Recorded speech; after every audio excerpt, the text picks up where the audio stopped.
Your conscious brain can teach your subconscious brain absolutely whatever you want to. So I tell people all the time, just keep telling yourself that. Keep looking in the mirror, keep telling yourself those things, because you're really telling your subconscious brain to believe those things. There have just been so many stories that we've been told that aren't true about ourselves.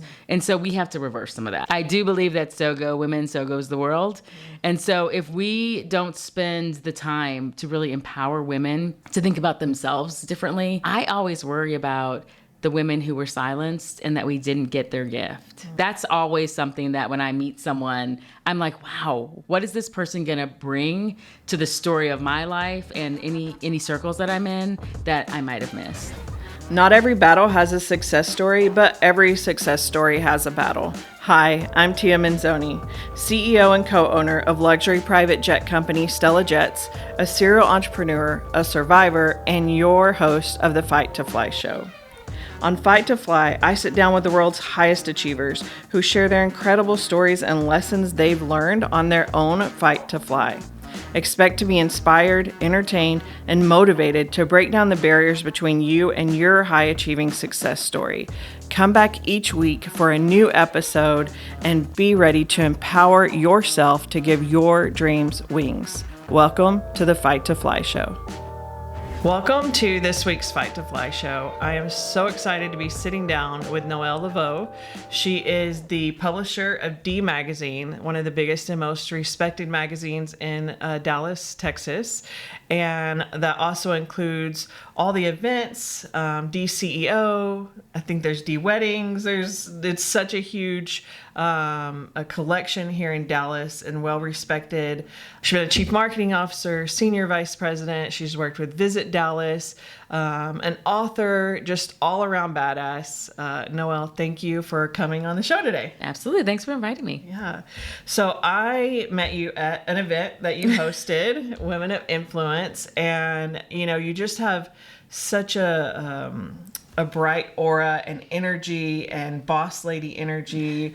And so I went out of my way to meet you because I thought this is someone that I just really want to connect with. And I think it's with relationships, it's important to connect with people that not only someone who you like and mesh well with, but I want to help you want to help others, and together we make an amazing community of strong women that way. So absolutely. I appreciate you coming on the show so we can expand that reach a little bit more. Yeah, no, I was so happy when you came up and talked to me that day, because I meet a lot of people, of course.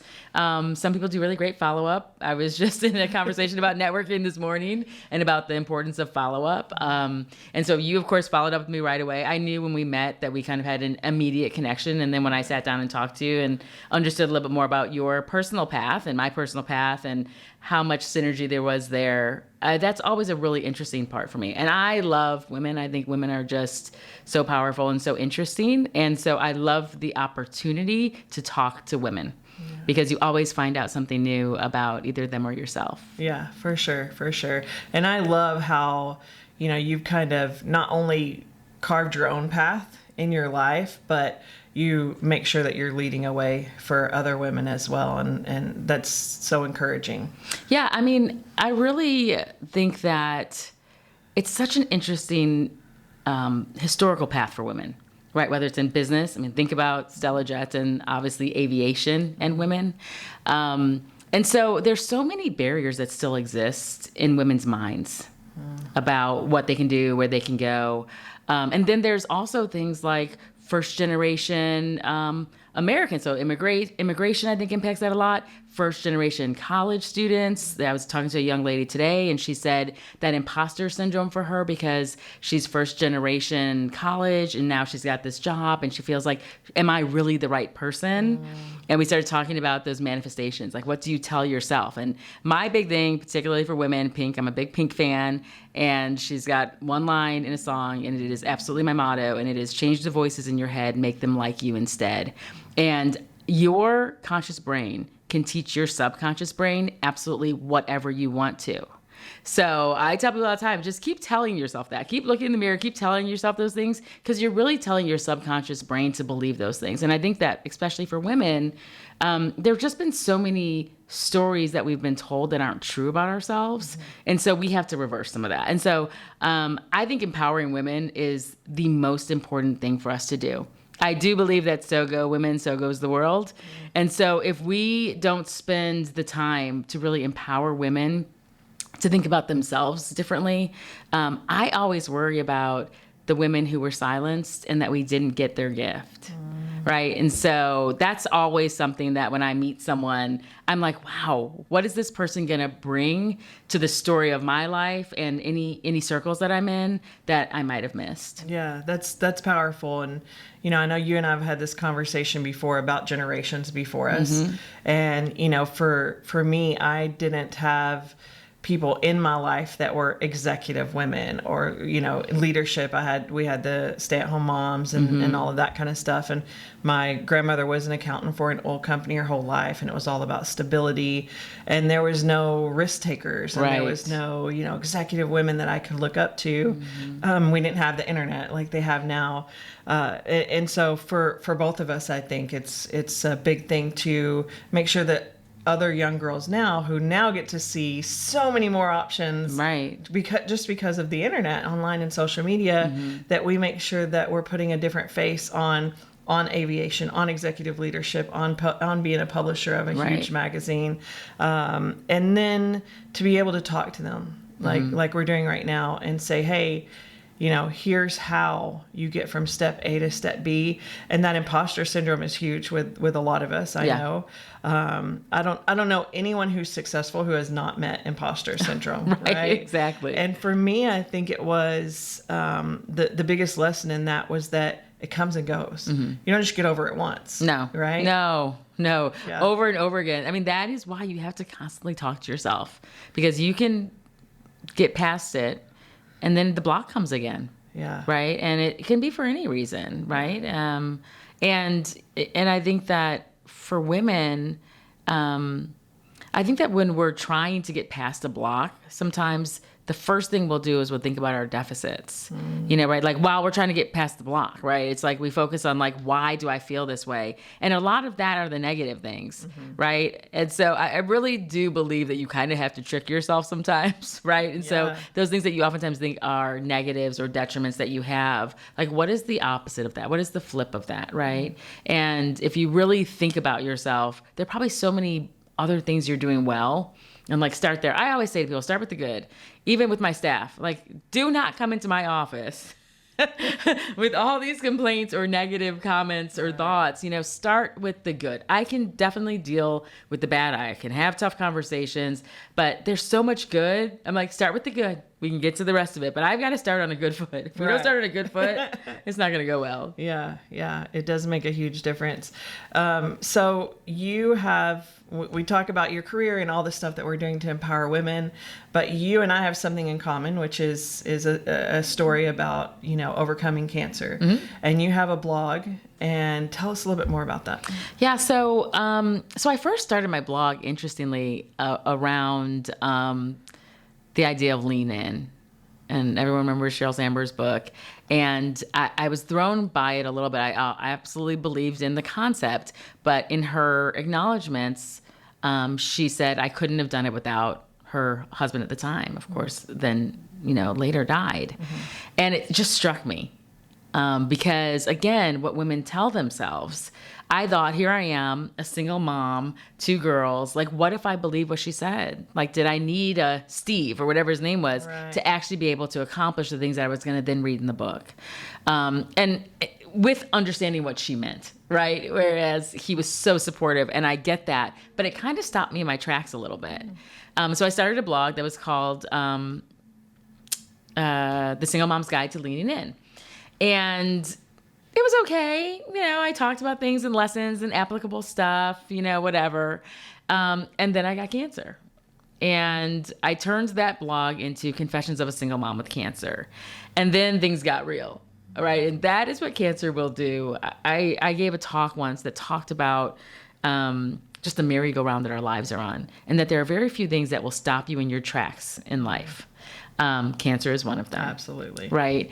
And everything else is still going on around you. Right. But it does stop you in your tracks.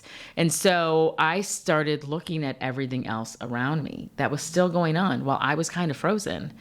And I started making these confessions largely about my life, how I was building my life, how I was maybe even raising my daughters. And they would be these confessions that were so real. One of them was, my 10-year-old annoys me. These are things sometimes people don't say out loud, but Right. I had to really face why, when she was out there on the volleyball court, throwing herself around and flinging her body all over the place, which was totally normal for a 10-year-old, Right. it made me feel self-conscious, and like, what was that about? And I started unpacking feelings like that I had about myself and about my own life. And then it took off. Like, then people were interested because people love authenticity. Yeah. Right. And the things I was doing before, they were probably true. But when you can really just be raw and real and authentic with people, and people can see that for someone who looks like they've got it all together, that they also have their struggles. I was confessing some, really deep things. I basically one time tracked in a week how much time I spent with my daughters as a working mom, and it was like 3.5 hours. Wow. Right? Because it was like 15 minutes getting ready, 15 minutes doing pick up. I had these events to do. And basically I was almost talking to myself, like, if you get through cancer, you're changing these things. Yeah, that's therapeutic Yeah. for sure.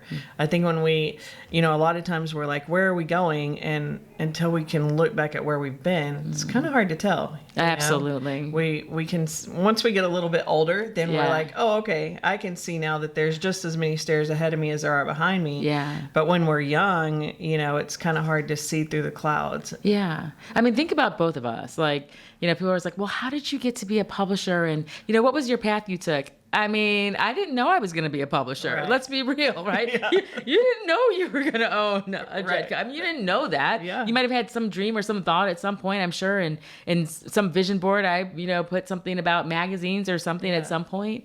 But, there's so much of your life that you are doing things that are building your story, even if you don't know it. And when I got cancer is when I really realized that all the things and the lessons that I thought that, God was teaching me or that I had learned along the way, I always thought it was for, some big career move I was going to make. And I was like, oh no, it was for this moment, right? It was for that moment where you had to just say, I can do this. I can also ask for help, right? I can be vulnerable and sad and scared, right? And still be powerful and strong and ready. And it's just, you never know what the things in your life are preparing you for. Yeah. But you're being prepared. Yeah. Right. Yeah. It's really profound that you say it that way, because I think many times there's, when you're young, you think, oh, you're going to have this one life story, and it's not. You have all these little life stories, right? And then they You just have kind of so many. I was like, keep telling me, keep talking, keep telling me the stories. Yeah, I feel like I've been, 12 different people. Right. And each one wouldn't have happened without the one before, or the eight stories ago. Had I Right. not been through that, whether it was good or bad, Yeah. I wouldn't be where I am now. And, I was talking to someone earlier who's, helping teen moms, because she was a teen mom. I was a teen mom. And I remembered, and it's been so long, that when I was a teen mom, my number one goal in life was to get somewhere where I could help other teen moms. And, it feels like a whole different person, but I'm like, yes, that Right. is still something that I want to do. But no, I never would have, I've never been overestimated. That's for sure. Right. Especially by myself. Yeah, for sure. And along the way, just probably in the last decade, I realized I am the problem here. Like, Yeah. every roadblock in my life has my face on it. Yeah. And once I realized that, which comes with unpacking like you were doing, I was really able to grow a lot faster. And so, I love that you took the time not only to unpack and look at and dissect what you were going through and what you had been through, but that you were so transparent to share that with other people and other women. Yeah. Because sometimes we're the mom, especially the single mom, and we have to be strong, and we're in business, and we're sitting at a table where it's all men, and we Right. can't show vulnerability and weakness. And I love that we're at a place we can do that now, and that you're sharing that and encouraging that. Yeah, absolutely. I think that, like, as you're talking, I'm thinking about the younger me, and I give this talk. I wish I was the woman my 3-year-old is, because I remember when my daughters were young, 3 to 5-year-old girls have every single thing that you need when you are a 40-year-old woman. Right, right. I mean, confidence, knowing, making your no, right. Having that cautious approach to things when necessary. I mean, there's just several things.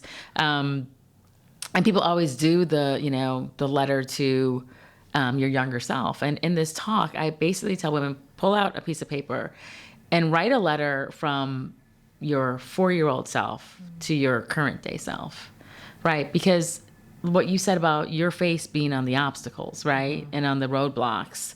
The truth is that little 4-year-old you believed you could do everything that you're doing. Yeah. And so I kind of flip it and really think about how proud that little girl is of you, right? Because I can tell my younger self all kinds of stuff, right? But the power of the younger me being proud of who I am today means that whatever you've accomplished, right? That little girl probably is like, wow, whoever knew we could do these things, or we would know these people, or we would make these changes or have this impact. And so I love that exercise because I think that all of us have that inner little girl inside of us, and I think it can heal both her and us now. Yeah. When people say that, like, if you could go back and talk to your younger self, what would you tell her? And I'm like, it doesn't matter. She wouldn't listen. Exactly right. Exactly. But exactly. For sure. Well, right. I want to also talk to you about you did a TED Talk, Asleep at the Wheel. Yeah. And I know we're running out of time a little bit, but I would love to hear a little bit more about where that came from. Yeah. Well, it's back to that kind of merry-go-round of life, right? I mean, I thought I was going to be diagnosed with breast cancer. It was supposedly very early stage. I was diagnosed in December. I was like, I'll have a double mastectomy. I'll be going somewhere for spring break. Let's go. And then it had spread to my lymph nodes, and I needed to have chemotherapy and radiation and, multiple surgeries afterwards. And it was so obvious that I should have stopped and paused and realized, the seriousness of what was going on. And I didn't. I mean, even when I was getting ready to go to chemotherapy, I was going to a nail appointment and I got in a car accident with both my daughters in the car, totaled my car and the car that I ran into because I ran a red light. Wow. And I was asleep at the wheel. Yeah. And a lot of us are. We are paying attention to the wrong thing, or we're paying attention to nothing. Yeah. And so it really does talk about how that experience, not having cancer, but the experience of like being shaken during that time, to be sure that I paid more attention while I was going through that experience. Wow, that's powerful. Yeah. So if you could give just one piece of advice to every girl, every woman out there that's listening right now, how to take the very first step in their own growth and their own path, what would you tell them? Tell yourself something positive about yourself every day, even if you don't believe it. Love it. And do it every day. Yeah. Awesome. Well, I'm for sure going to start doing that. I love getting other people's point of view. And, they say you're the average of the 5 people around you. And the first time I heard that, I looked around and thought, oh, God, I'm in trouble.